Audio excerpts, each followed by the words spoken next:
ክብራትና ክብራን አድማጭ ተመልካቾቻችን ድልቲዩብ የማህበረሰብ መገናኛ በኢትዮጵያ አስተማማኝና እውነተኛ ማህበራዊ ምጣኔ ሀብታዊ እንዲሁም ባህላዊ አካባቢያዊና ምርጥ የኢትዮጵያ ታሪካዊና ተፈጥሯዊ ቦታዎችን የምናስጎበኝበት የምናስቃኝበት ቻናላችን ነው። ከመቼውም ጊዜ በበለጠ ድልቲዩባችን በከፍተኛ ተነሳሽነትና በከፍተኛ የሥራ ሂደት እናንተን ለማስደሰት ለማዝናናትና ታሪክ ለማስገንዘብ እየሰራ ይገኛል።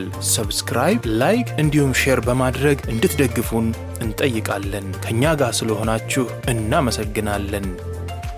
ኢትዮጵያና ሕዝቦቿን ፈጣሪ አብዝቶ ይጠብቅ።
ክብራትና ክብራን አድማጭ ተመልካቾቻችን ድልቲዩብ የማህበረሰብ መገናኛ በኢትዮጵያ አስተማማኝና እውነተኛ ማህበራዊ ምጣኔ ሀብታዊ እንዲሁም ባህላዊ አካባቢያዊና ምርጥ የኢትዮጵያ ታሪካዊና ተፈጥሯዊ ቦታዎችን የምናስጎበኝበት የምናስቃኝበት ቻናላችን ነው። ከመቼውም ጊዜ በበለጠ ድልቲዩባችን በከፍተኛ ተነሳሽነትና በከፍተኛ የሥራ ሂደት እናንተን ለማስደሰት ለማዝናናትና ታሪክ ለማስገንዘብ እየሰራ ይገኛል። ሰብስክራይብ፣ ላይክ እንዲሁም ሼር በማድረግ እንድትደግፉን እንጠይቃለን። ከኛ ጋር ስለሆናችሁ እናመሰግናለን። ኢትዮጵያና ሕዝቦቿን ፈጣሪ አብዝቶ ይጠብቅ።